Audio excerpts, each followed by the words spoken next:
What's up, y'all? We are back with another episode of Culture Minute. I am Gentel, Sharrie. I'm Sarina, Renee, the one-stop shop. And it's your boy, King Jaquel. Mark, you know I'm here to stir the tea for you. Yes. And you did an amazing accomplishment this past weekend, and you were the winner of your division in Toastmasters. Congratulations. Blessings, I appreciate you. And Yes. thank you for showing up. When your friends show up and support you, make sure you shout them out because a lot of people don't do that. So just thank both of y'all for supporting me and encouraging me. And we brought the W home for the home team. Yes. Now tell us what's next for you.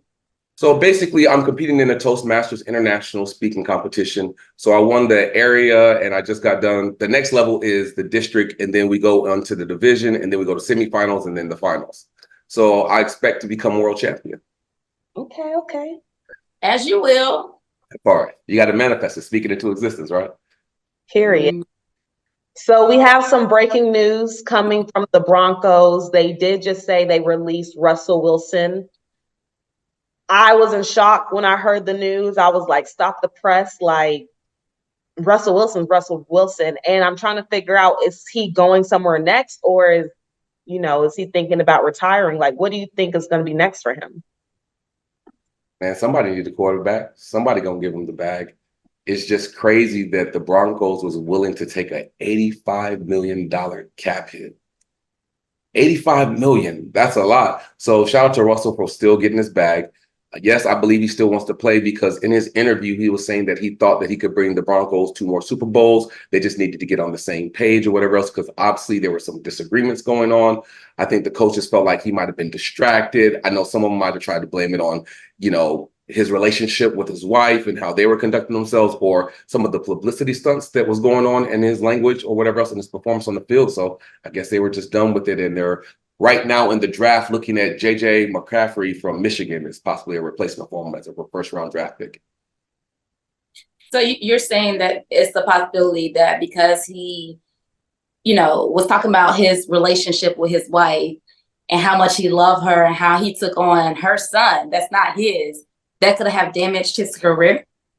Let's just say they possibly believe that he wasn't focused and that other things was distracting him from being 100% committed to being an NFL quarterback. And if Sierra's his distraction, then, it is what it is. But how is Sierra his distraction? They've been married for so long and he's been doing what he's been doing. I just feel like, this is just my opinion. Like, first of all, when you see a Black household, right, in the limelight, and it's a successful Black household. First of all, let me back it up a little bit. It wasn't an issue when Sierra was a single mother with little future or whatever. But now that what's his name? Russell has married her, accepted the son, and has, started their own family. And he talks about it. He talks about the Black love. He talks about how much he loved his wife, how much, he felt like God called him to be that second parent for future junior. Those are healthy things that we need to see in the Black community. So I just feel like, my opinion, that the only reason why y'all wanted to get rid of this dude and said it was a distraction is because he is building up a generation to show that it's okay to be a husband. It's okay to be a real father and also have a career and also have a woman that has her own thing too. Right. That is healthy. We don't see that in the Black community. Facts. All we see is drug dealers, baby mama, side chicks, those type of stories. They'll stay in the news. Now, if Russell had a side chick or whatever, and he married to Sierra, you think they're gonna get rid of him because they say that's a distraction? No. Well, but this is the first time though. Look at Cap's situation. When Cap stood up for the Black community, he got blackballed wrongfully, and he never got a job opportunity. But the catch too with Russell is this: they had a poll on Instagram where they were talking about who would you want to date or marry, a man like Russell Wilson, who they call corny, or someone like Future. And a lot of people were saying they would want a Future over a Russell, which is so baffling because you claim you want a good man, but then no disrespect, you know what I mean? Future just doing what he's doing. If he right now for the streets. The thing about it is, if that man is showing up to practice, if he's showing up to games, if he's playing like he's supposed to be playing, how are you just going to drop him? Because he ain't putting up the numbers. He's not putting up the quality numbers that they would want for that, right? And when you don't put up the numbers of expectation, they'll use anything to be the scapegoat. So even if it had to be using his wife, or even if it had to be using social media, because that was huge over social media, where everybody was calling him corny. Look at him, look at how he dances, look at how he talks, look what he's doing. They were actually bashing him for being an example of what a husband or a man should look like. So my other question is, because I haven't stayed up to date with the Broncos seasons, and the past seasons, when Russell first got on the team, how was he playing compared to now? Has it been the same, or has it been really a difference? I mean, I think Russell's done a great job of what he has, but if you don't have good chemistry in the locker room, then people aren't going to protect you. People aren't going to block the same. People aren't going to do the job the same if you lose the respect of the locker room. So I guess he lost the respect of his teammates in the locker room. And so the performance was subpar. It wasn't like he was playing amazing, but he wasn't the worst quarterback in the league. Right. He wasn't no Peyton Manning, but at the end of the day, you made a very good point. Losing a relationship in the locker room. Are you holding your guys accountable? They don't like it. You know what I'm saying? Are you being that positive influence and they don't like it? Are you telling them you don't need three or four or five women? One woman to do, and they don't like it. You see what I'm saying? Like, those things right there is something that you have to think about as well. Was he too positive in his role as an athlete, as a mentor to his fellow teammates? You have the whole Taylor Swift situation, right? Ain't nobody saying nothing about them. Yeah. Right. Because they're not us. They're not us. Right. So let's be clear. They're not us. But here's an example of what you said, though, about being too positive in the locker room. Look at Tim Tebow. Tim Tebow talked about God, talked about the Bible, was winning games, took the Pittsburgh Steelers to the playoffs or whatever else, and wound up getting kicked out the league because he was talking about God too much. So sometimes they don't want something positive in the industry that could be, toxic. Yeah. I'm not going to say too much because I'm still in that circle. They roll for that, though. Yeah. Yeah. But people like that negative clickbait. And one person who has been getting a lot of clickbait is Reesa Teesa. I don't know if you guys are familiar with her TikTok series, Who the F Did I Marry? But I mean, people literally watched her 500-hour TikToks, and she is a phenomenon. She even made it on the Tamron Hall show. And Tamron asked her, what do you think about the feedback that you're getting? And she's happy that she has been able to touch a lot of people, but she has also had negative feedback. And one negative feedback comment she had was from the Breakfast Club. Charlamagne the God called her big back, or was like, not literally called her big back, but basically was like, that sounds like something like a big back woman would do. And she felt the type of way, which I would feel some type of way, because sometimes you look at these blogs and you look at these people like, oh, I like them, until they talk about you. And then you're like, well, shoot, like my whole perspective changed. And I do know Charlamagne did apologize and say he didn't mean for it to go that way, or his intentions were not to sway in that direction. But if you're calling someone big back, I mean, for me, it's just, you're flat out calling someone big back. First of all, let me say this. Charlamagne always talking about somebody like he fine. Like, dude, you ain't no looker. You know what I'm saying? I know I'm not ugly, but I ain't, whatever. But you don't be talking about nobody and you look like you look, number one. Okay. Number two, how you gonna sit here and talk about, you gonna call a lady big back and then try to double back saying, oh, I didn't see it, I'm just going off of what somebody else said. You're a media broadcaster. You know exactly who that lady was. So cut the crap. You just, I feel like he was saying that only because he was getting a lot of backlash. Because number one, you're bashing a woman. Yeah. Number two, you're body shaming her. So now you're getting a lot of backlash, and now you're trying to double back and say, oh, well, I didn't mean it like that. Nigga, you meant it just how you said it. Stand 10 toes down on what you said, like you always do, and, you know, just keep it 100. Now, let me back it up just a little bit more. So I should have been Tessa, right? I was going to do that after I had got divorced and everything. But I was like, man, that might be too much. And see, if I would have did it, I would have been banking right now. I would probably have my own show. Yeah. So shout outs to her for being bold enough to go on social media and talk about her story. Because like she said before, she had people come to her and say, hey, you helped me out with this situation. Thank you so much. You understand? And I just feel like, you know, when somebody takes a stance that bold, we need to acknowledge the fact that they even took time to just do it without even thinking about, oh, well, this is going to get backlash. I just want to tell my story, you know? And I think it was, what's the light-skinned dude on, what's his name? On the thing that Charlamagne's on. Oh, MB, DJ MB. Yeah, DJ MB talking about something. Well, you automatically know if you put something out, then everybody gonna have an opinion. Yeah, that's cool. I don't have to body shame. Like I get we have opinions because we have opinions on here, but like come on now, just for instance, intervene. Just Hilarious just dropped a podcast interview that she did with some people, and she said that she talked about Chadwick Boseman before he passed away, saying how he dropped the weight and stuff, like what's going on. And she said she felt bad. That was like one person that she felt bad that she talked about. We really have to be careful, like who we're talking about when we're giving our opinions, because you just never know what's going on or how it's going to affect somebody. Like, especially if they're just very innocent. Like she was a very innocent woman telling like her story, and then like you want to give negative, big bad comments. Yeah, that's why I created a movie called Twitter Fingers that's won a couple of film festivals already.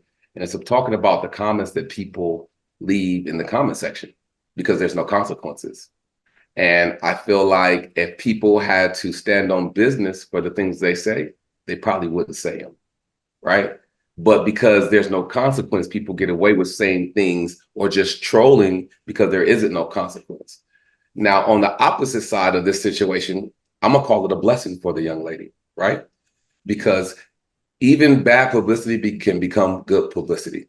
The question is, how will she show up in her life? Because someone has to be the antagonist. Someone has to be negative. So the question is, how will she overcome the negativity to continue walking in her rainbow, or will she just stay stuck in the rain? And that's up to her. But I feel like the more people hate, the bigger her blessing's going to be as long as she continues moving forward, because people like us who are cheering her on will bring on more supporters, will bring on more conversations. We'll talk about what she's doing even more, which will only increase her platform. So you can't tell me one dictionary that you'll find success before failure, opportunity, hate, because sometimes you got to go through the hate and failing at the opportunity to get the successes that you want in life. So just kudos to her. And she is proof to any and everyone, don't wait, just do it.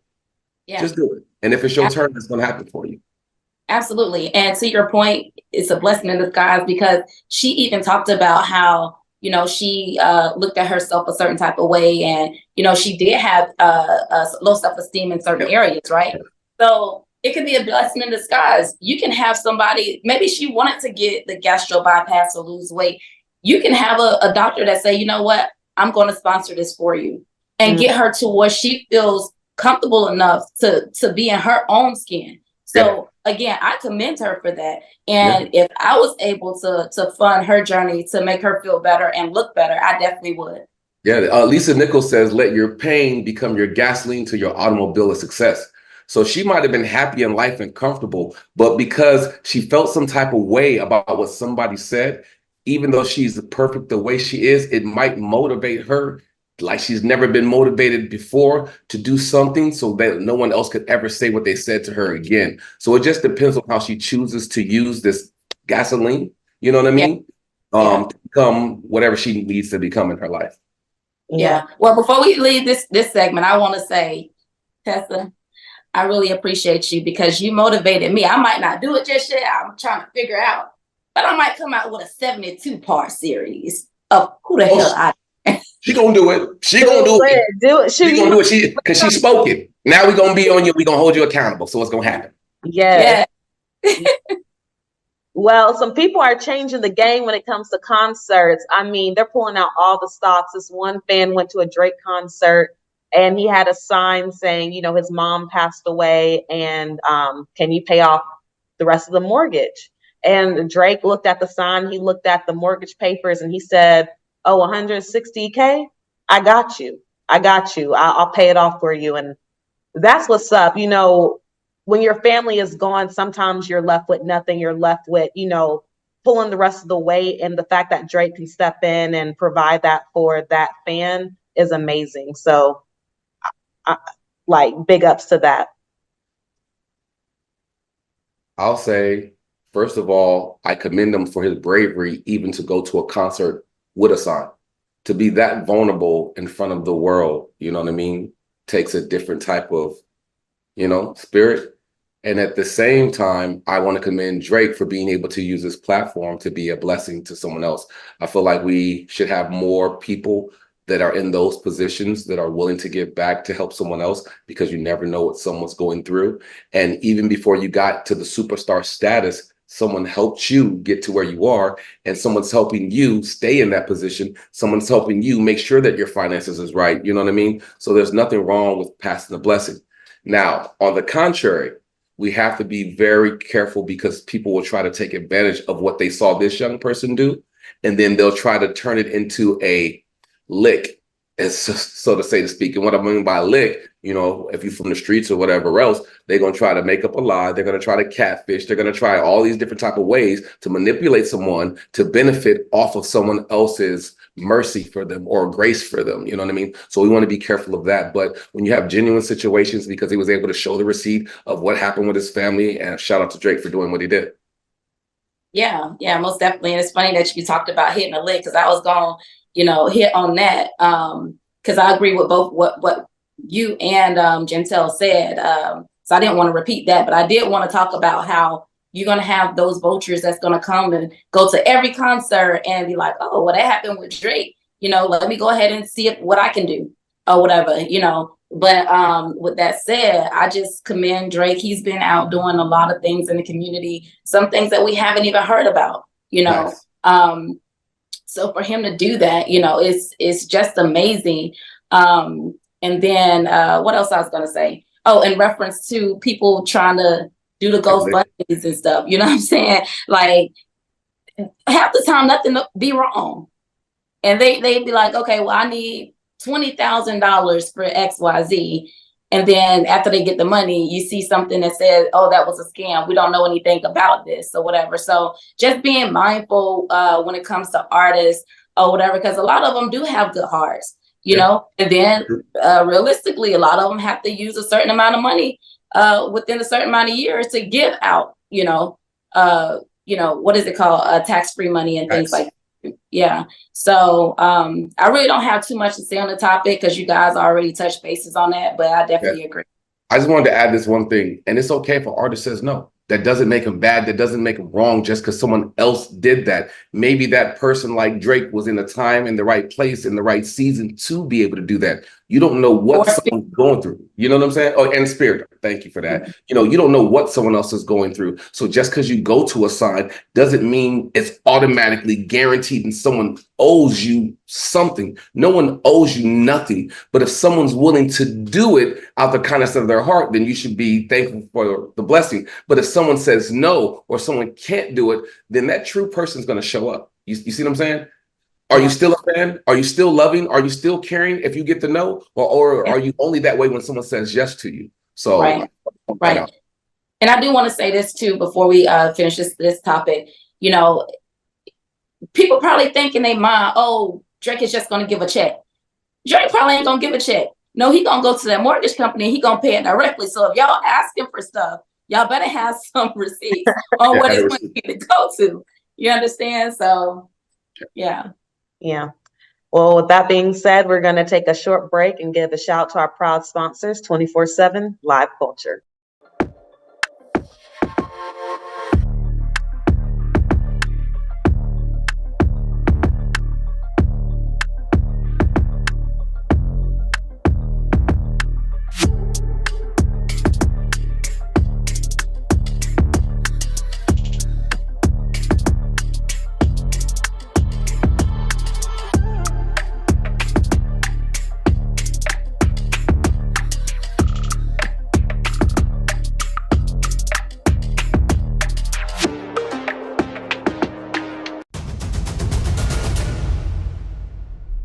And we are back from commercial break, Culture Minute. You know, we got our relationship topic coming at you right now. And this topic is, what are we? Defining the relationship.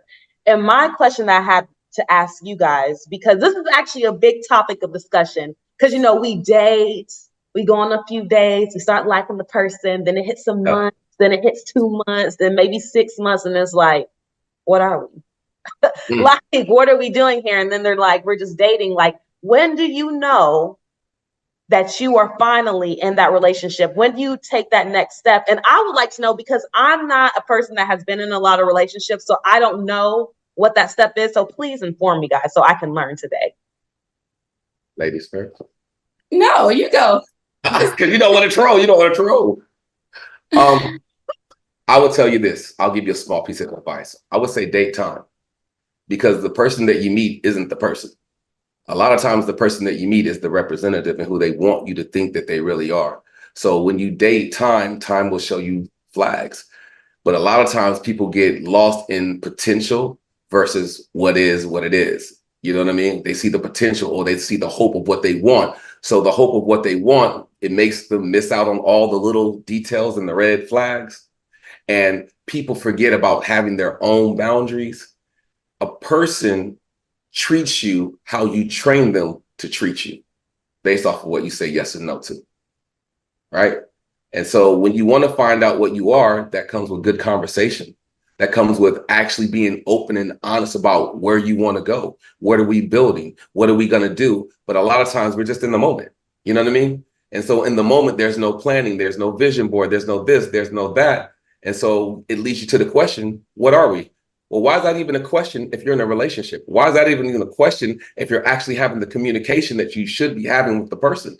That question should be in the communication about what you want to build and where you want to go and what you want to do. And you should look at the different red flags to see what you can handle and what you can't handle. And these are the things that you have to be honest with yourself about. Well, I don't even know where to start. Can you add this into yours though, Sarina?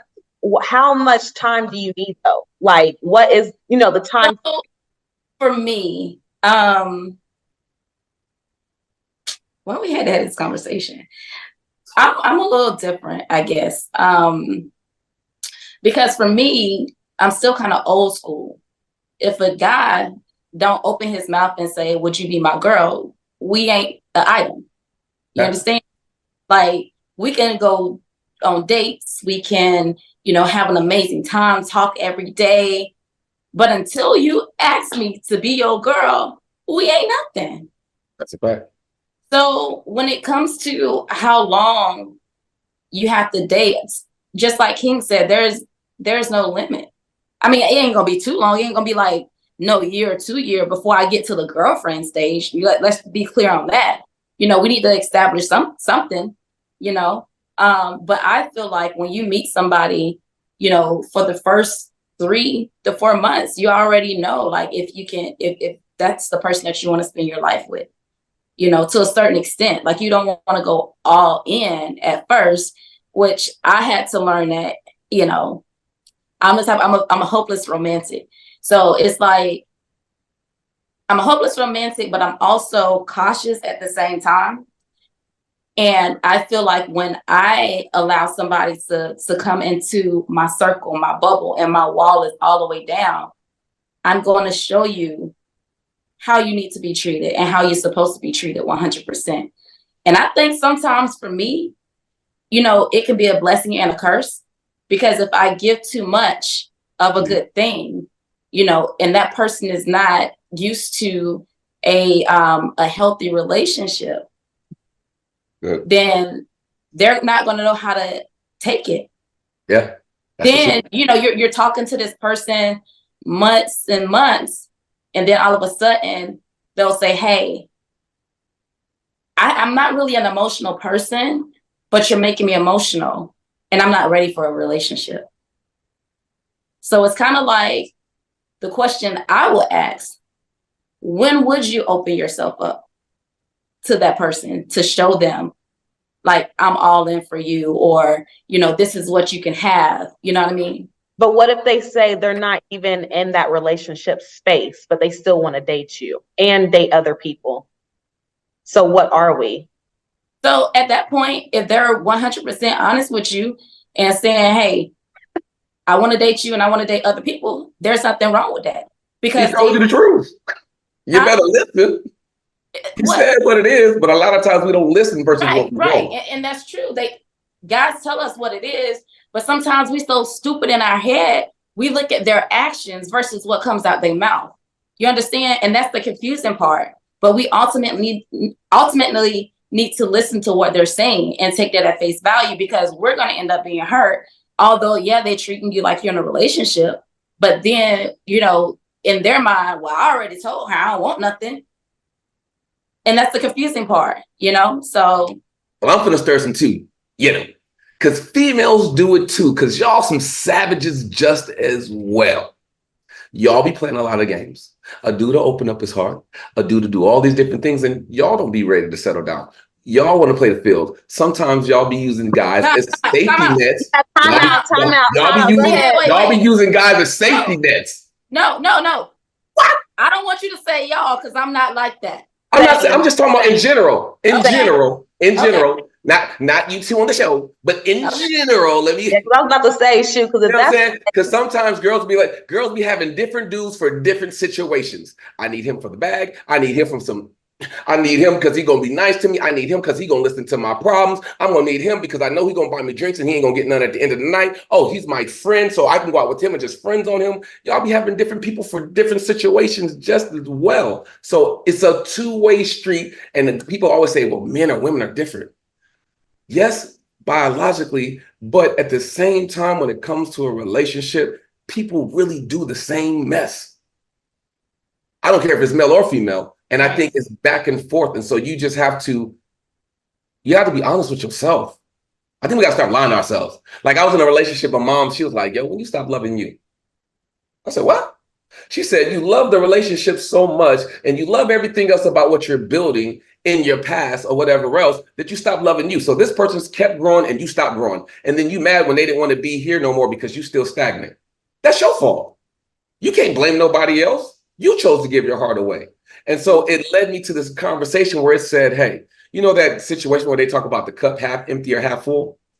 They said, no, it's just a cup and it's your cup. But if you take your cup and you pour everything in your cup into the relationship or to the other person, when your cup is empty, whose fault is that? Yours, because you're not supposed to take what's in your cup and pour it into someone else. What you're supposed to do is allow your cup to overfill and overflow, and whatever the overflows from your cup falls into the other person, then you're still okay, whether that person is with you or not. Yeah. And I think a lot of times we do a lot of pouring, and my aunt said, you know what? Why you keep loving wounded puppies and then you get mad when you get bit? You the one decided to pet them. You the one decided to groom them. You seen them growling. You seen them barking. You seen them doing all these different things, yet you still continue to do the same thing. And you've been doing it your whole life. When are you going to learn your lesson? Because the person isn't supposed to change. You're supposed to change. But yet when you don't change, because we're always blaming somebody else for what someone else is doing. Oh, it was Johnny Charles, this and that. Oh, it was Sarah Kim. Have you ever realized that you're the common denominator of every relationship you've been in? All the good times and all the bad times, there was you. Have you ever thought about your own emotional intelligence and what you attract to your own life? Because I was like you, I was a hopeless romantic. I done had my heart broke. I done been divorced. I done been through my stuff. And at one point in time, I was blaming everyone else. But when there wasn't nobody else around, I had to look at me. I had to sit with me. I had to get my own stuff together because all the signs was there, but I chose to ignore it because I was, oh, I'm so in love. Oh, is this? Oh, I don't want to do what my parents did. Oh, I want to be a generational curse breaker. No, you just need to be you, the best version of you. And now that I took some time to actually heal myself, actually learn myself, actually learn my own boundaries, I know what a healthy relationship even looks like. Because sometimes you can become so used to toxic that you don't even know that healthy scares you. Yeah. I'm waiting on the next argument. I'm waiting for you to do something wrong. I'm waiting for you to remind me of what I've been through. And because I'm waiting, I can't even be present to the goodness that I have right now. Yeah. That's facts. Yeah. You know, and back to your point when you talked about how women have like different men and things like that. I've seen that before. you know, and I've told women, like, why do you feel like you have to do that? And they feel like they have to do that because when they open their hearts up to the men, they're the one getting played. And I can see that because I've been on that side. And I'm gonna be 100. I feel like I'm currently in that situation right now, and it's about to be whatever. I bring too much to the table for you to treat me like a napkin. You feel me? So with that said, it's like, you know, I like the napkin. Well, I just posted that too, but you know, it was, you know. Anyway, shout out to the new post. Go like. But no, seriously, like, you give your heart to a person and you're doing everything right because you did do that. You got the healing. You worked on yourself. You know how to be in a relationship from the past mistakes that you did in your marriage or the past mistakes that you did in your relationship.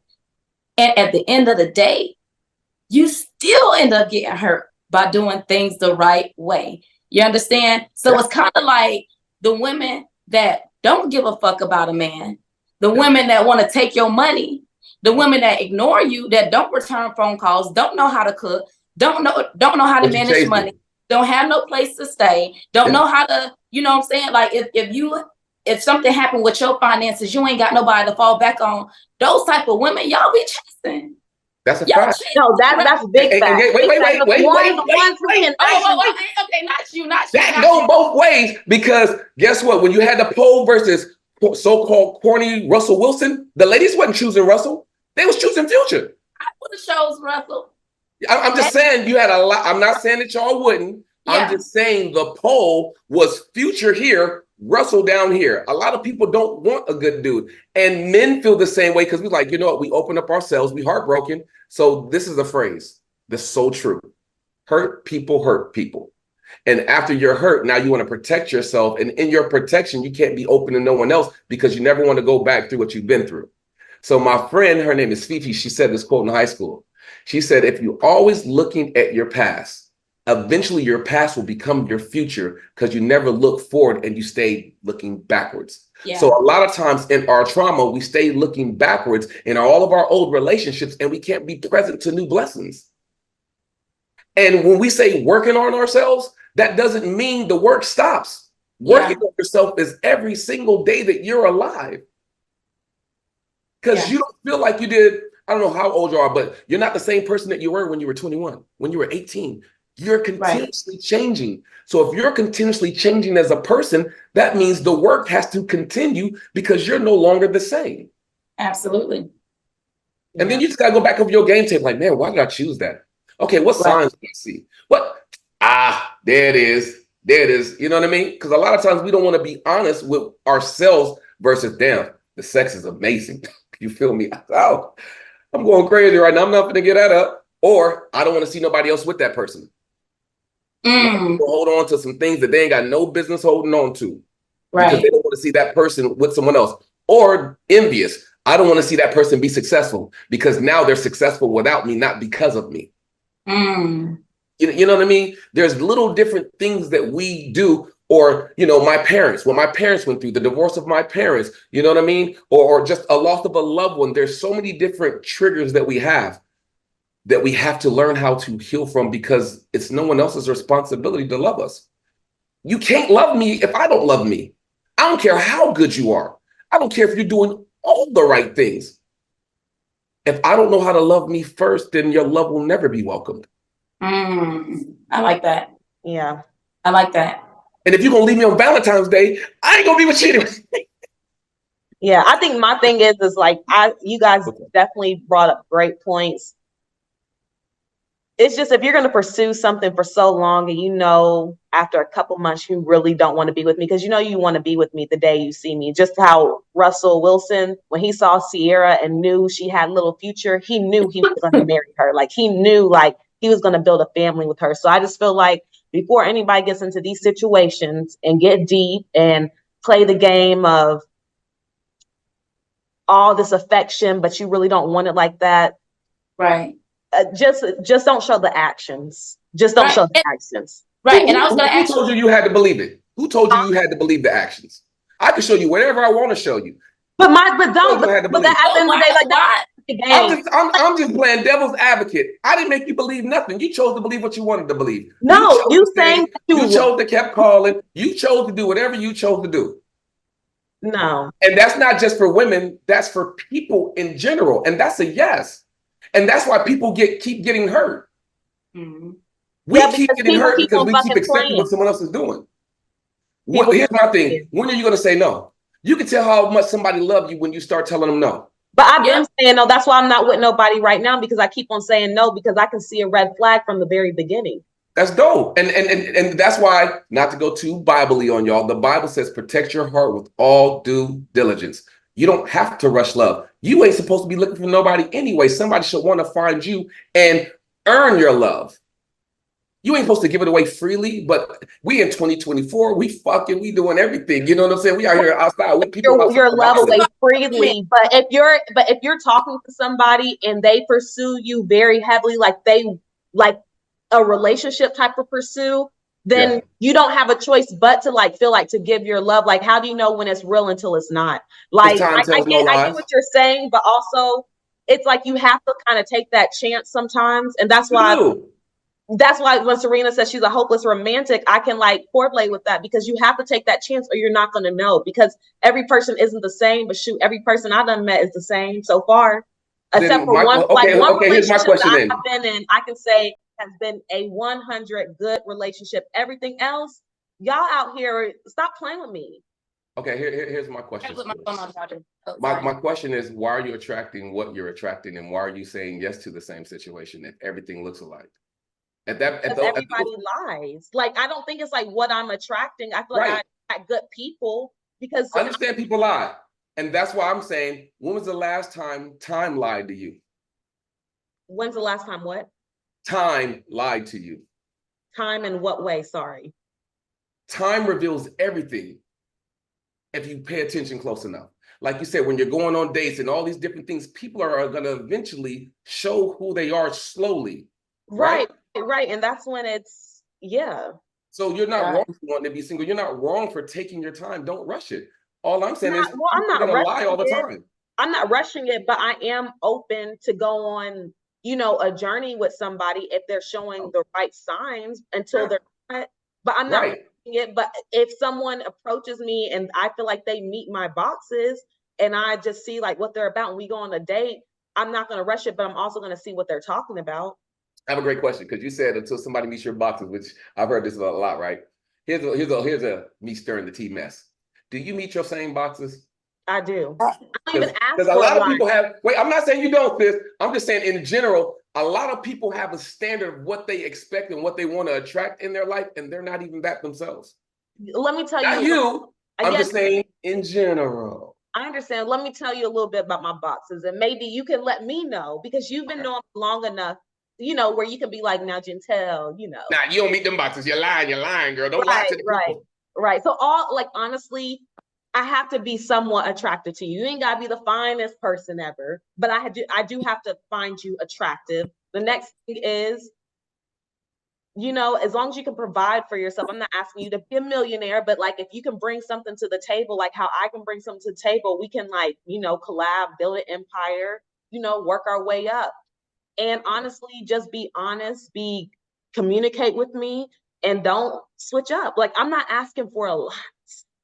I'm not asking for a lot. Those are my simple boxes. Those are just the simple basic. That's all I'm asking for, bro. That's all I'm asking for. I understand. Go ahead, sis. All right. First of all, I'm sorry. I had to put my phone on the charger. So, but y'all had some good dialogue. Anyway, so I want to go back to where you talked about the Bible said. Did you say the Bible said, or you referenced the Bible? I referenced it when it says protect your heart. You referenced the Bible about waiting on your man, right? No, I just said protect your heart with all due diligence. And it says, I was saying how a good man is going to want to come find you. You know what I mean? When you're walking in your femininity and you're just being you, you don't have to chase anyone. We want you. No. Okay, pause right there. So let's go to the book of Ruth, right? Okay. Then we're gonna bring it to the Bible. Break it down. a lot of people say, well, Ruth is waiting on her Boaz. Okay. Ruth never waited on Boaz. Ruth went out into the field. She worked. Mm-hmm. She presented herself available. Boaz saw her from afar and was like, dang, who that little thick thing is over there? You know what I'm saying? So he approached her because she was out in the field working. She was doing her thing. She was building a legacy. You understand? So a lot of people, what I mean? I just got a question when you're done. I'm just raising my hand. Oh, a lot of people make it seem like women have to wait on a man to come and approach them, when in all actuality, you have to put yourself in position for your man to find you. You feel Thank you. Well, here's my thing. Putting yourself in position is not you still chasing. It's you being the best version of you. It's like you said, Ruth was in the field working. Ruth was in the field doing her thing. And while you was doing your thing, he saw you doing your thing. And he was like, oh, she got her stuff together. She's doing this. She's doing that. Da, da, da, da. But a lot of times, we don't have our stuff together. Let's just keep it 100. Sometimes we don't have our stuff together. Sometimes we ain't healed. Sometimes we're carrying old luggage. Sometimes we're carrying old baggage. Sometimes we are in a new situation, creating old problems from the past and taking it out on the person that's in front of us because the person who hurt us ain't nowhere around. So now we're lashing out, but the lashing out has nothing to do with the art person. It has to do with an old situation. But because this situation is in front of you, now you're talking blah, blah, blah. And I'm like, yo, what triggered that? Sometimes we got to have some dope conversations about our triggers so we can understand not to walk on eggshells, but to actually learn the person that we're with. If I care about you, I want to learn you. Right. Let me ask you a question from a male's perspective. So you're wanting to date somebody, right? And after, maybe 2 months or whatever, 3 months, you're like, okay, I don't want to be in a committed relationship. But yet and still, you're doing relationship things. Yeah. Why is that? Let me tell y'all something. The coldest part about the game is when a dude can be honest with you. It gives you the option to say yes or no. And a lot of times women fall for the option of, well, at least he was honest with me. All these other dudes out here playing me, they can't tell me the truth. They lying. At least he was man enough to be honest with me and give me a choice. Right. But why? But what she's saying is, why would you guys continue to do relationship stuff when you're saying you don't want a relationship? Even if we continue to kind of. Because I want to keep you around. What do you mean? I want to keep you around. But keep me around. For what though? Huh? Because I enjoy your company. That don't mean I'm ready to be tied down yet. I enjoy your energy. I enjoy your space. Maybe I enjoy the sex. Maybe I enjoy just hanging out with you. You know what I mean? But that's why you have friends. It could be maybe I'm afraid of actually being in a relationship from my old trauma. It could be anything for anybody because there's no one right thing because there's no rule book on relationships. There's no blueprint of what is actually right because different things, different strokes for different folks. But that's why we have guy friends who we don't, get that, make that step with. It just doesn't make any sense to me. Like, if you don't want a relationship with me, don't be doing all this relationship stuff. Even if you said it like it. If 2 + 2 is 4. I'm not even talking about the whole sexual part of it. Let's move that out the way. Yeah. I'm talking about, you want to continue to hold hands and show affection, PDF, have those intimate conversations that you would have in a relationship, make decisions if, something happens financially and you get mad at me because I haven't consulted you, but you ain't my man. You say you ain't want that. Yeah. So those are things I'm talking about. You talking about when people straddling the fence, when they want to act like they're in a relationship, but they really ain't in a relationship. Because they said they didn't want a relationship. Right. But they still want to act as if they're the king of the castle. Yeah. Well, the only way that continues is you. I know. That's my question, King. My question I know. Why do men do it? I know you're asking, why do we do it? Yeah. Because y'all allow it. I know that ain't what you want to hear. That's not what I'm asking. I'm telling you why. Because I'm telling you. What you're doing respectfully is you're putting it back on us that we're allowing. That's not my question. I said it earlier. My answer earlier was because we want to take an ice cream. My question is, I'm trying to get into the male's intellect. Yes. I'm trying to understand, why do you think it's okay to do that? Why do you do that? Not because we allow it. Right. Because sometimes people want their cake and ice cream, right? Sometimes people want both roles. Sometimes people are scared to get in another relationship, but they don't want to lose something that looks like exactly what they want. But they're scared to take the leap of faith to commit. A lot of times dudes are scared of commitment. A lot of times dudes are scared of being hurt. Somebody might have been heartbroken, right? But then when something presents that it could be, you know what, I could see myself giving myself to this person. Oh, but I don't want to go through that shit again. I don't, you know what I mean? So we hold on, you know what I mean? Because we don't want to let go. I don't want to see you with someone else. Mm-hmm. So I'm going to do what it takes for you to stay, but yet I don't have to make the same leap of faith. Okay, so then if that woman say, okay, you know, they allow that to happen for a little bit or whatever, and then they're like, okay, I don't like the way this feels, so I'm going to stop this. You don't want it? That's fine. Mm-hmm. Mm-hmm. How do you guys feel at that point when it's no longer accessible? Let me tell you something. That's exactly what y'all should do. Sorry, fellas. That's exactly what y'all should do. You should draw the line in the sand, because if there's no line, what's stopping me from crossing it? What's stopping me from continuously doing the same thing if you're not going to hold me accountable? That's exactly what you should do. And then if I really want you the way I say I want you, either I'm going to step up to the plate, or I'm going to have to step away because you're not allowing me to continue to step to you. But, you know, every guy has their own different reason or whatever else. One, it could be because I still want to hit, you know what I mean? Or I'm trying to hit, you know what I mean? Two, it could be I'm scared of commitment. I've seen what relationships done, and I don't want to, it could be I just don't want to fuck it up. I don't want to, you know what I'm saying? Like, have you ever had a person that was a friend and you'd be like, yo, it would be so cool to be in a relationship with this person, but if we did get in a relationship with this person and it went wrong, I would fuck up this amazing friendship. Yes, and that's why you don't engage. And I just challenge every guy who is watching this. I challenge you guys to don't engage into something if you fully don't see yourself committed to that person, because over time people do grow feelings, whether you guys start as friends or not. Like if y'all are doing all these lovey-dovey stuff, feelings are going to grow. Either it's going to be on the woman's party or the man's party. And I just say, like, what's up, Sarina? She's like, timeout, flag on the play. She made the face. Isn't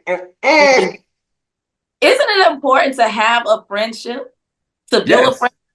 100%. Yes. I do agree. Yes, it is important to have a friendship. But what I'm saying is, if it's just like, if you guys just want to stay friends, like stay friends on that level. Like if you guys want to grow into a relationship, make sure you think about it before, you know, I'm just saying, like, don't hop into something knowing that you can't fully commit if you're a friend and you like start having benefits, because I feel like regardless, somebody's going to start catching feelings, and then that's when someone's feelings is going to get hurt. Look, Lil Jon told y'all, I've been knowing you for a long time, Sharrie, but never crossed my mind. But tonight I see something in you that made me want to get with you. He didn't even write that lyric. Somebody else. I didn't say he wrote it. Well, I'm just saying y'all understand the line. And yeah, I mean, don't get me wrong. It's just not guys. That works both ways, because a guy could be doing everything right and y'all friends on him, but y'all keep stringing him along. Well, where he at? Send him my way. I'm right. Good. I'm not saying Gentel and Sarina. I'm not saying you guys. I'm just saying you have friends, or you know friends that have strung good dudes along, and they never wanted to cross the line because they didn't want to ruin the friendship, or two, knew that he was a safety net. I can use him. He's a simp. He's a duck. I got him wrapped around my middle finger. He's gonna do whatever. Well, honestly, you know, I can only speak for myself. I don't associate with women like that. I'm just saying we know. I know of people that have done that. Yeah. But at the end of the day, my thing is, you know, I don't have time for no games. Nigga, if we're gonna be 10 toes down, let's be 10 toes down. You feel me? Don't come over here with all the games or whatever, because I'm not gonna play with it. And it is what it is. Yeah. You know, so. Well, I'll say this. It could be also from the absence of love. When a person had love and they were heartbroken, it was taken from them. It was the absence of love, and they don't want to feel that void again, because they feel, you know what I'm saying? They protected their heart so they don't have to feel that void again. And then sometimes when you fall so in love and you're so vulnerable, what happens? Like you said, you know how we're hopeless romantics. What happens when we wear our emotions on our sleeve? What happens when we love too much? How many times have we had our heart broken and we're like, I love you, I love you, oh my God, oh my God. But we gotta start loving ourselves too. Yeah. We gotta love ourselves too in that. You know what I mean? Yeah, Because because a lot sometimes of we can times, give our love away so much that we ain't loving us no more. right. And a lot of times what we do too is we treat people how we want to be treated, but we never get treated like we treat them. And that's the hurtful part. So let me ask you that. Let me ask you something. Why do we go out our way? Because this is our normal nature, right? Because we're loving people. But if it's not being reciprocated, are we supposed to continue doing it with that person? Or should we have enough love for ourselves to say, hey, I understand what it is and I can love you from a distance and I just need to do me. So that way you're not changing my character, because once I'm hurt, my character is no longer the same. Yeah. Right. So Yeah. how do we create our own boundaries for our own self-love and still be vulnerable enough to say, I'm willing to go on a date with you. I'm willing to get to know you. And if this is a mutual exchange, let's continue doing it. But when it's no longer mutual, I'm okay with saying, it was nice to meet you. I learned a lot from you, and keep it moving. Because even in a good relationship or a bad relationship, you should still be learning what to do, what not to do. You should be learning things about yourselves. So that way, when you do move forward in the future, you don't continue repeating the same thing. Yeah. Yeah. I mean, you kind of got me teary-eyed on one little part, as you just said, when you were like, we give ourselves so much. And, it's just like, when do we say no? Like, when do we cut that off? But it's, for people like us, it's hard. Yeah. Because it's naturally in me. I'm an independent woman, but I'm also a person that serves. Yeah. When I open my heart to you, I will serve you. Yeah. That's just who I am. Everybody's not going to get that. So if I give you that, that is the ultimate gift. Yeah. And guess what? When you give so much, that's why it hurts so much. That's why the pain's so deep, because you look back over the game tape of how much you've given and be like, well, yo, I've done all these things, not as if I'm throwing it in your face because I did it because I love you, but really? This is the result? And that's where we got to be careful in how we give our love. Because in giving our love so much, that's us pouring out of our own cup of love, right? And then when our cup is empty, we're hurt. But whose fault is it that we decided to pour? But it's hard not to pour when it's our normal nature to pour and love and serve or whatever else. And that's why we have to start finding self boundaries for ourselves. Right. You know what I mean? And we have to learn ourselves so that way we don't continue repeating the same thing. Because I know in relationships, I kept getting the same result because I kept loving the same way. Mm-hmm. So I had to learn how to love myself differently in a more healthier way. And what I mean by healthy is sometimes you can love a person so much. Y'all remember that cartoon with the Animaniacs? And she kept loving her dog and squeezing it to death. Sometimes you could drown somebody with your love that don't know how to swim. Yeah. So you need to find somebody who can handle the type of love that you want to give, and someone who's going to love you back the same way. Because if Chris Rock said relationships are easy. Last thing, Chris Rock said relationships are easy. Two people can lift the couch and move it really easy. But if I go over here and try to lift this couch by myself, I'm going to struggle. So a lot of times when we're in relationships, is it one person lifting the couch, or is it two people lifting the couch? Or is it a situation where, let's say we're in a relationship, Sarina, right? Well, you're lifting the couch by yourself and I'm not, right? And now I'm lifting the couch and you're not. And we don't know how to lift the couch at the same time to make it seem as if we have balance in the relationship. That's a question too. That's good. That's good. Well, I was going to... Go ahead. Oh, no, go ahead. I was going to say, while you were talking, I was thinking about how, a lot of times, we get in these situations, and I guess I could just talk about myself because I don't know how everybody else handle it. Yeah. But even when I cut it off or the situation is done, it's still in my heart to help this motherfucker. Like, and I'm not saying an individual right now, but I'm just saying it's just in my heart to help. Yeah. And it's just like, what the heck is wrong with me? Muscle memory. You've done it for so long that it's your normal. And so you have to start developing new muscles. There's nothing wrong with you. It's just something that you've always done. And until you start developing new muscles, it's something that you're going to continue to do. And if you want a different result, you might want to start flexing new muscles that's always been there that you've just never used. And that's something that I had to do for myself. So I'm not speaking like I'm some expert. Trust me, I've been through it when it comes to relationships. And the reason why I can speak the way I'm speaking right now is because I've had my heart shattered into so many pieces. But one thing that I do know is that doesn't get to define my life. I do. So the question is, am I going to stay in the sunken place of my emotions, or am I going to continue being my loving self, review all the relationships that I've been in, and see how I can become a better version of me? How can I become the phoenix rising out of the ashes in my own life so I can save myself? So I can be a better version of myself for the person who wants to be with me. Because maybe I'm not prepared for that person yet. Maybe I had to go through everything that I went through. So when I do meet that person, I'm prepared for the person. Because sometimes you can get your blessing before you're ready and mess the blessing up.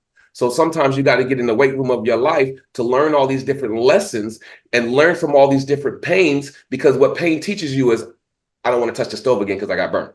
Yeah. You know, and so now that we learned the lesson about the stove, I'm a different version of me. That different version of me is going to attract someone different. But if I stay at the same vibration, I'm going to keep attracting the same thing because I haven't learned the lesson. Yeah. Yeah.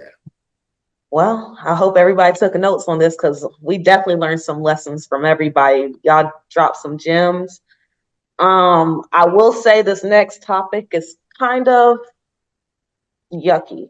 So basically, an Oklahoma school is getting a lot of comments about this recent event that happened. They had the students sitting in a chair, some other students on the floor licking peanut butter off of the student's feet. They were supposedly raising money for a charity. They did raise around $150,000, and the school's basically saying, like, I mean, we did raise money. None of the faculty or staff were involved. The kids decided to do that on their own. Regardless if they did, that is nasty. Not wrong with licking feet. Licking feet, peanut butter? Like what? But what if they used jelly? Would have been better? They should never did anything. I just feel like that's just so, like, kids can get sick easily off of that. And you guys did it under your care. Like, so you think they got COVID in their toes? They got COVID in their toes. Well, at this point, you can be out and about if you test positive for COVID. Now, I don't understand that either. The CDC. A little toe jam ain't hurt nobody. Would you lick a toe with some peanut butter on it? Lick some feet before. Okay, not your girl's toes. Some random student's toes, and you would get down on the ground and lick that peanut butter off their little pinky toe. Hey, look, we online, so you might not want to be looking like that because they might be in your DMs and get you a Valentine's Day gift. Well, you know how to come correct. Okay, wait. Nah, let me stop playing, because we are talking about kids. That is ridiculous. Ridiculous. And for adults to even allow that to happen, they all should be charged. Period. Yeah. They all should be charged, because that's one, what are we raising the future to be? Two, as an adult, if you're an adult, you should be doing adult things by not allowing kids to go down there and lick other children's feet like that. There's no way, no how. I don't care how much money you raised. That's ridiculous, and it's disrespectful. It's not the right way to raise people. It's like everyone at that school should be suspended. They should shut the whole school down. Yeah. Sorry. It's ridiculous. Now, if you was in college and you're grown. No, I don't think it's appropriate, regardless if you are. No, I'm just playing. If it's us right now, like, Now, if you're in a relationship and y'all are doing some stuff, relationship stuff, and that's a whole different story. But like public, go ahead, Sarina. What color were these kids? And what color were these kids? Huh? I don't remember what color they were. Oh. I'm just saying. It's bad. It's a bad look. But let me tell you something. People be selling their feet on OnlyFans online, and you go look at people's toes. It might be a thing for people, and they be paying to look at people's feet. And they be raising money for their own fundraiser for their house and their bill. Oh. The reason why I asked that question, when I grew up in the hood, but it was also, not only just Black people, it was white people in the hood too. Right. And I befriended this one young lady, whatever, we were kids, and she used to eat cat food. Right. And she used to eat stuff off her brother's feet. She used to eat grapes off her feet. So that's why I asked, what color were the kids? Because if the teachers allowed them to come up with this idea, that's probably what they're used to at their home. And it's probably acceptable. I see where you're going with that. I like that. So it's not that I'm always talking about race, but it could be the background as to where you're coming from. Especially Gentel just said that they said that the kids is the one that came up with it. Granted, that's nasty as hell, and it shouldn't have never happened. Now, my question is, if these children start having mouth sores, are the parents going to sue the school at this point? Oh, who signed off on it? That's the real question. Yeah. Who put their name on the dotted line to say kids can lick feet to raise money? That's a question. Let's go a step further. It's okay to eat peanut butter as a child in the school off somebody's feet, but you can't be Black with hair as a male past your shoulder. Make sense. Why would I allow you, Black person, to wear your hair like that? You're not Jesus. No. I'm curious. I'm curious. My thing is, you gotta look like this. Peanut butter's healthy. On a foot? Shut up, King. On a foot. It's like eating it off a cracker. Same thing. You know what? Let me tell y'all about this next topic real quick too. So this other topic that we anybody ate peanut butter off your feet? Anybody lick your toes? Anybody kiss your feet? But King, we talking about little kids licking toes. I forgot we're talking about the kids. Yeah, we gotta say these are kids. Yeah, kids. Now what we do is Alexa, shut up. Right, tell them, Alexa. So listen, this other topic though really gets me. So this pastor, he was preaching and he was basically saying, if you're a woman and you're wearing shorts, you're basically setting yourself up to get raped. And he said if the rape went on trial, he would basically let that man go because you're wearing shorts, you're being provocative. I think that was insane for him to say. I feel like women can wear whatever they want to. It's not calling someone to do that to them. Clothes are an accessory, just like makeup is an accessory. Like we do it because that's what we like to wear. That's what we like to put on. It's not saying, oh, come take advantage of me. So I thought that was very insane for him to say that.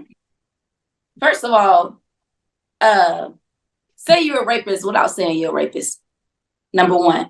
Ding, ding, ding. And the people that he violated or have touched or have raped, y'all please come to the front so we can go ahead and get this person put behind jail. Because what you said is ridiculous. And then you're going to sign off if you're a part of the jury. You're going to let a rapist? Like, that's a bold statement. So you mean to tell me if you see a little girl on a hot summer day with shorts on and something happened to her, you're okay with that?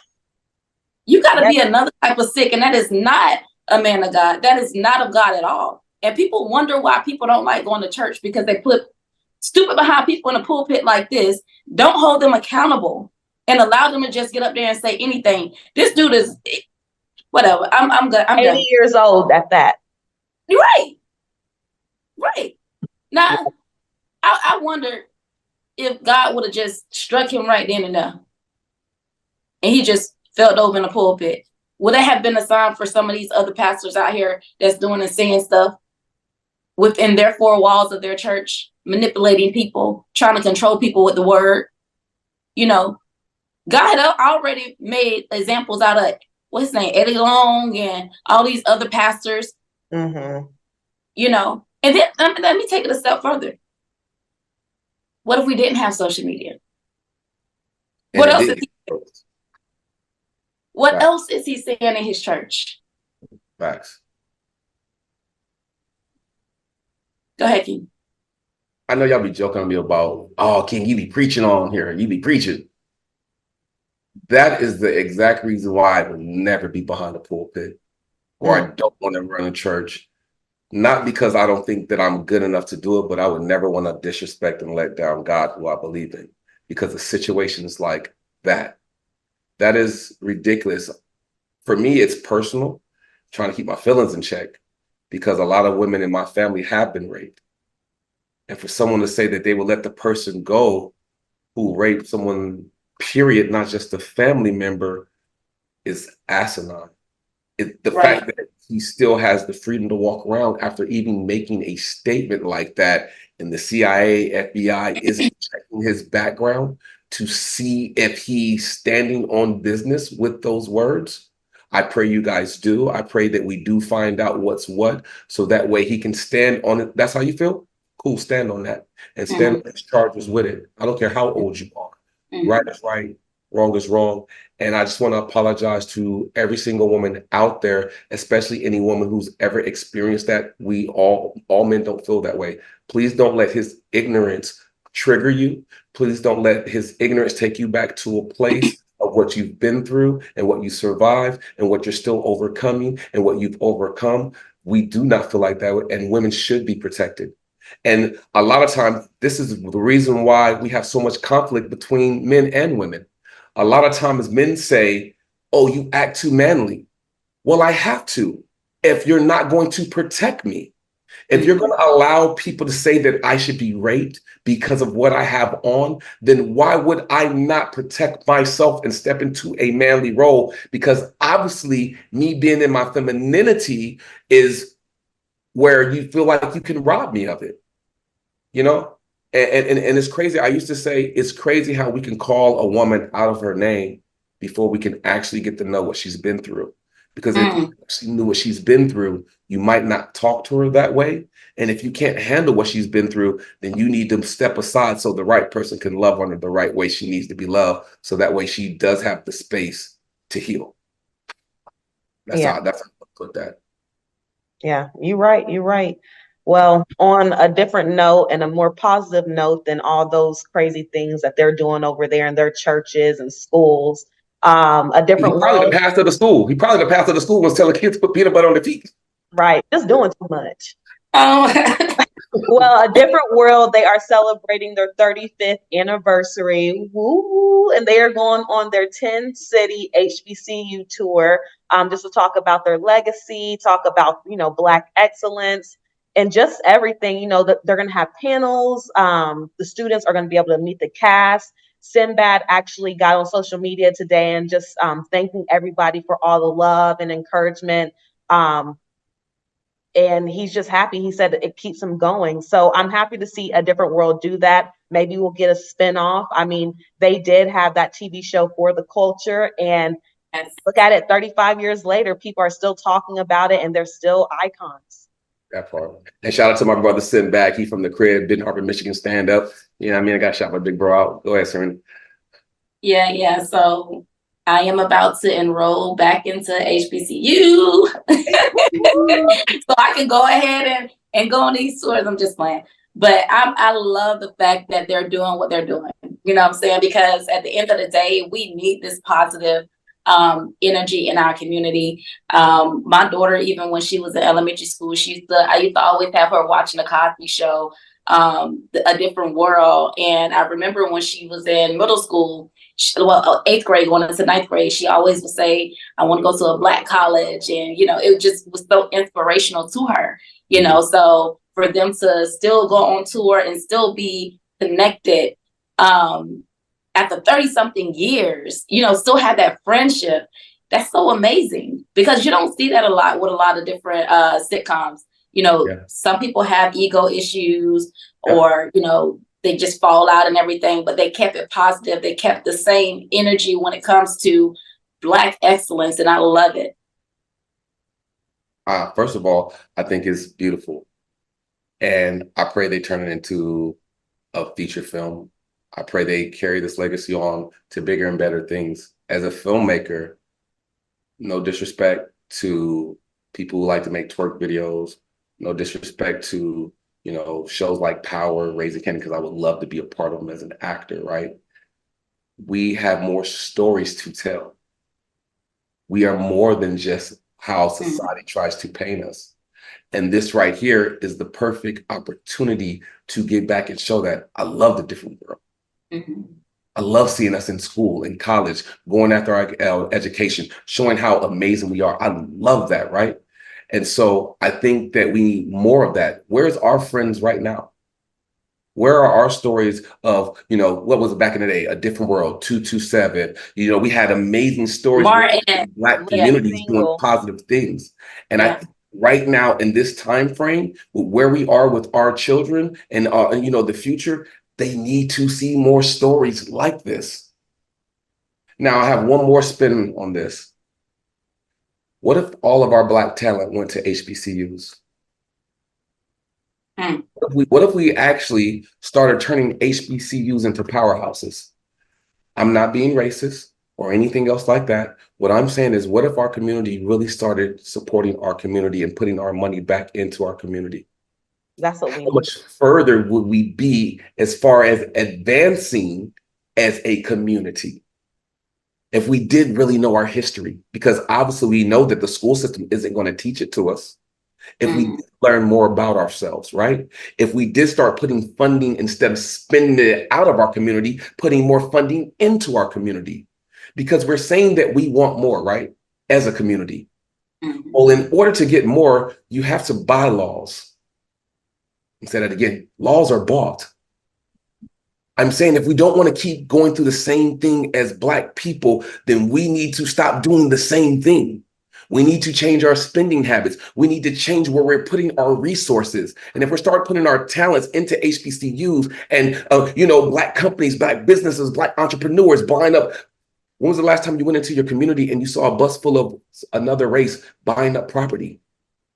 And then I see Koreatown. I see everyone else have a different town. Where's Blacktown at? I don't never see it. The hood.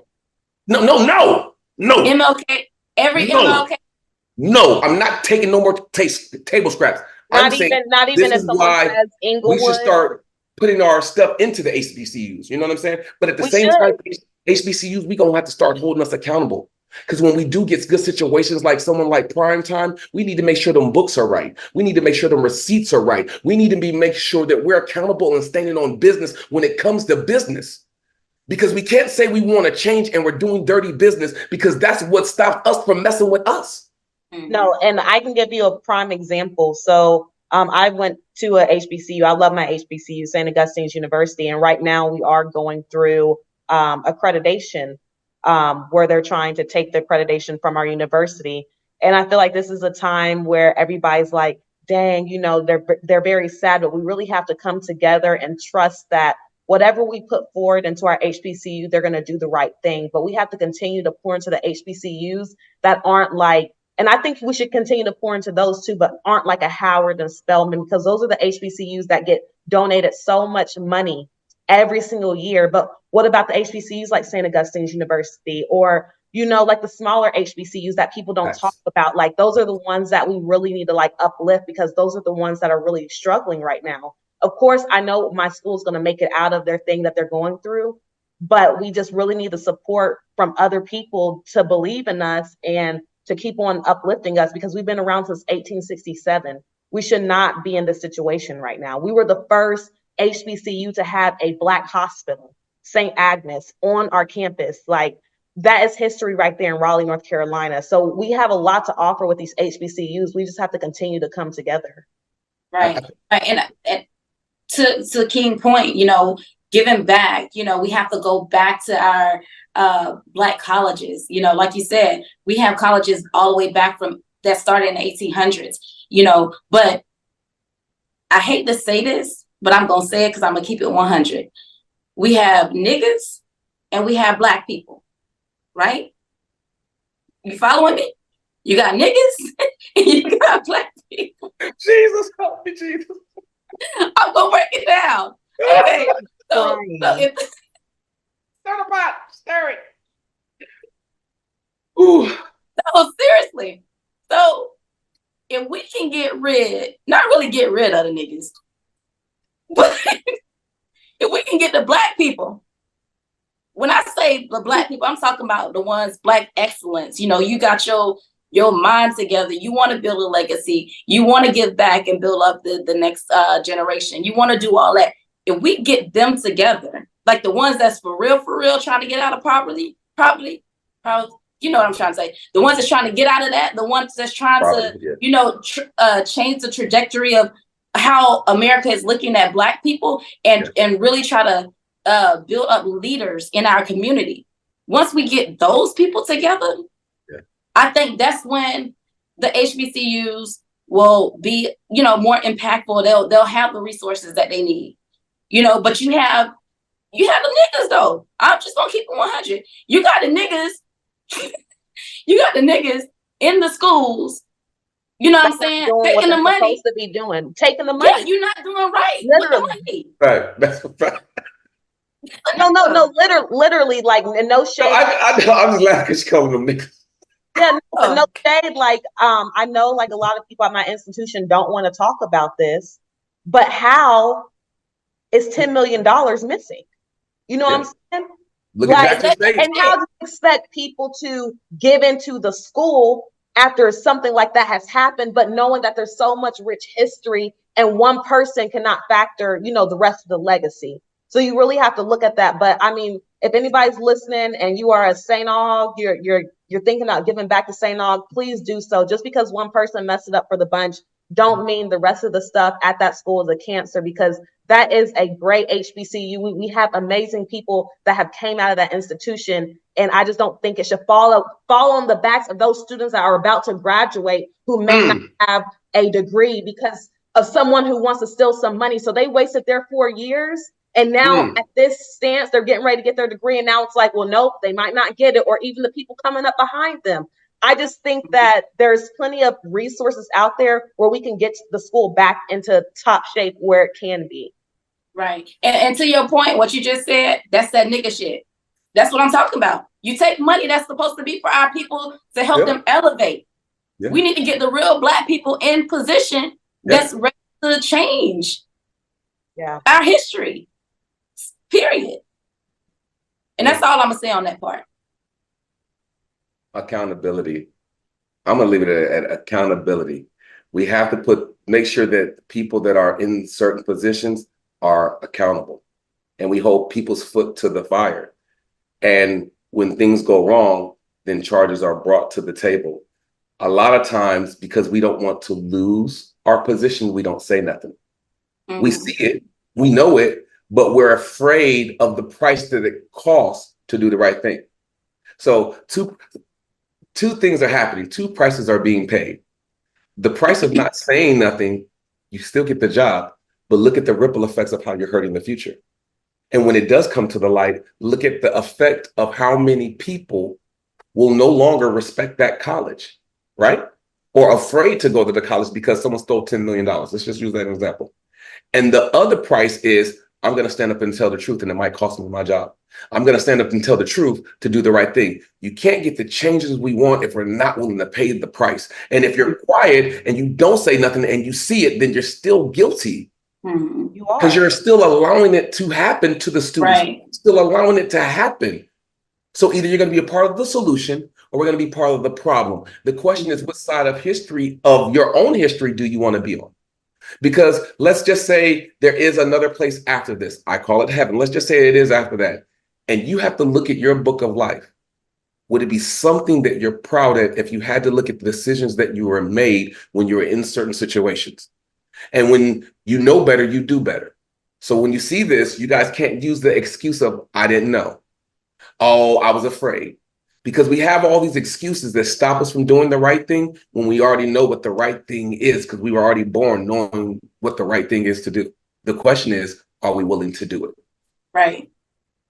Yeah. Very well said. Yeah. Well, y'all, that was Culture Minute. I'm Gentel Sharrie. I'm Sarina Renee. I'm King Jaquel Martin. Take your ladies in the room and lick some peanut butter. Don't listen to him. Bye, y'all. Bye.